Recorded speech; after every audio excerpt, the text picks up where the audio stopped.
राम राम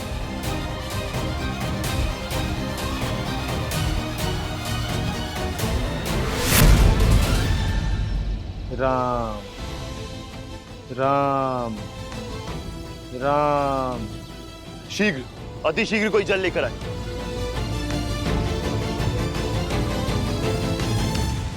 राम राम राम राम। मुक्षित होकर भी जो बार बार राम का नाम ले रहा हो, वो कोई साधारण प्राणी नहीं हो सकता। इनकी मूछा टूट क्यों नहीं रही?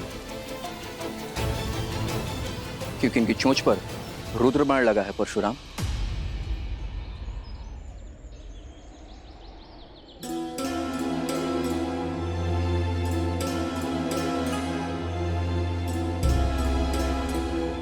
हाँ ऋषिवर, ये बाण मुझे महादेव ने दिया था। अब केवल प्राणजीविका बूटी ही इसकी मूर्छा को तोड़ सकती है परशुराम। प्राणजीविका बूटी? हाँ, जो यहाँ से कई योजन दूर ऋष्यमुख पर्वत पे पाई जाती है। ठीक है ऋषिवर, इस राम भक्त के प्राण बचाने के लिए मैं वो बूटी शीघ्र ही लेकर आऊंगा। किंतु स्मरण रहे, सूर्यास्त के पश्चात वो बूटी किसी कार्य की नहीं रह जाती।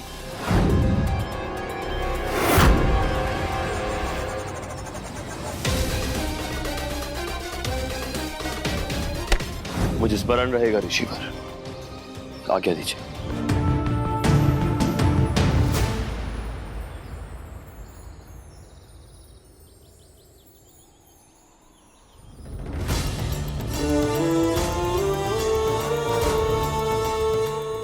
जिस प्रकार ये बूटियां ऊर्जा उत्पन्न कर रही हैं, प्रतीत होता है कि यही वो प्राण जीविका बूटी है।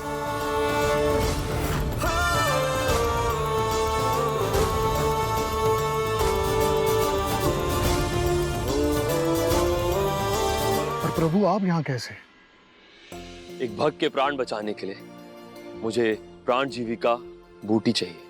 प्रभु आप यहीं रुकिए, मैं लाता हूँ बूटी तोड़कर आपके लिए।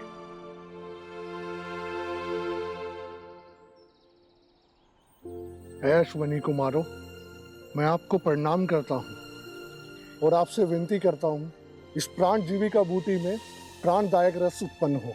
और ये प्राण जीविका बूटी मैं एक व्यक्ति के प्राण बचाने के लिए लेने आए परशुराम जी को देना चाहता हूँ। कृपया करके आप मेरे साथ चलें।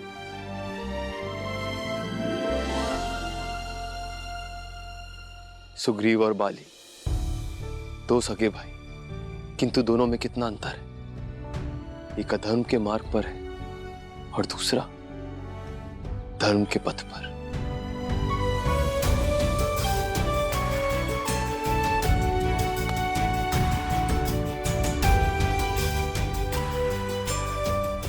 ये लीजिए परशुराम जी बूटी, मैं ले आया। राम राम राम राम राम।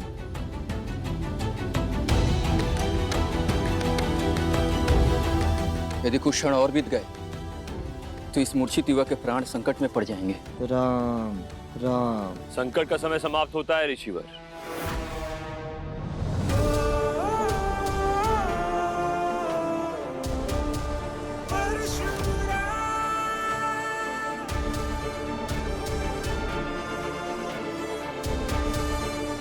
ये लीजिए ऋषिवर, प्राण जीविका बूटी।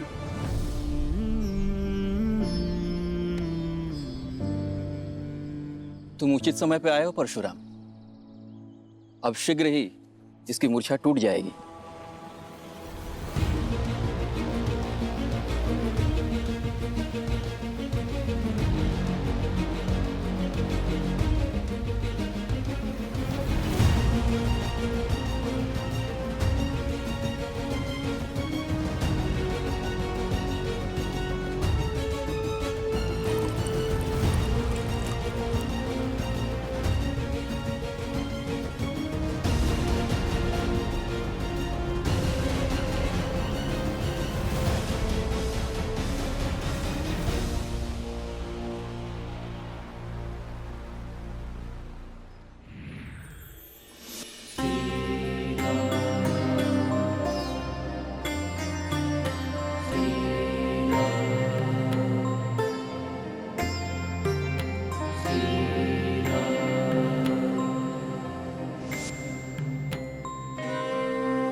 ये तो चमत्कार हो गया। परशुराम जी के कारण इनके प्राण बच गए। परशुराम। हाँ, यही है परशुराम। तुम इन्हीं के बाण से मूर्छित हो गए थे और इन्हीं की लाई हुई जड़ी बूटी से स्वस्थ भी हो गए। जिसके साथ मेरे प्रभु का नाम जुड़ा हो वो कोई साधारण व्यक्ति हो ही नहीं सकता। कृपया इस दास को अपने वास्तविक रूप से परिचित कराएं प्रभु।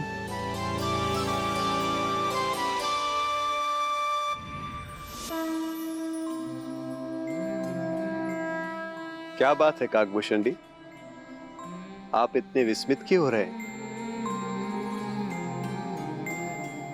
प्रभु, आपकी लीला से भला कौन नहीं विस्मित होगा। आप मुझसे इससे पूर्व भी अपनी बाल लीला से विस्मित कर चुके हैं। अब पुनः आपका ये रूप मुझे घोर आश्चर्य में डाले हुए है। आप मेरी लीलाओं की चिंता से मुक्त हो जाइए प्रिय काकभूषण जी, और उस कार्य को आरंभ कर दीजिए जो आपको परशुराम के साथ करना है। जैसी आपकी आज्ञा प्रभु।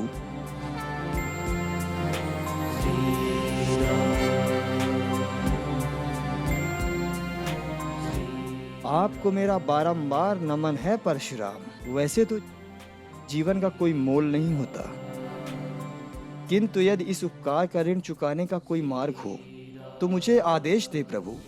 आप अत्यंत सौभाग्यशाली हैं काकराज।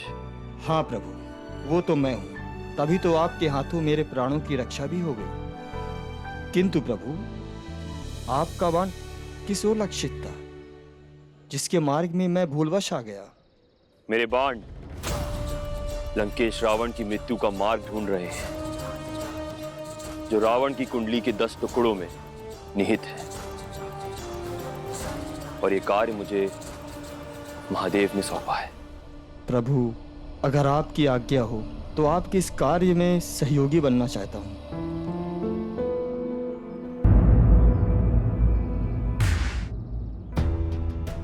एक बार और विचार कर लीजिए काकराज, क्योंकि मेरा मार्ग कठिनाइयों से भरा पड़ा है। परशुराम जी, मेरे जीवन में जो भी कठिनाइयां थी मैं उसको पार कर चुका हूँ। प्रभु, अब तो मुझे अपना राम काज में ही अपना जीवन अर्पित करना है। तो फिर आइए, मैं परशुराम आपका इस यात्रा में पूरे हृदय से स्वागत करता हूं। धन्यवाद प्रभु। तो आज्ञा दीजिए। तुम्हारा सदैव कल्याण हो पुत्र।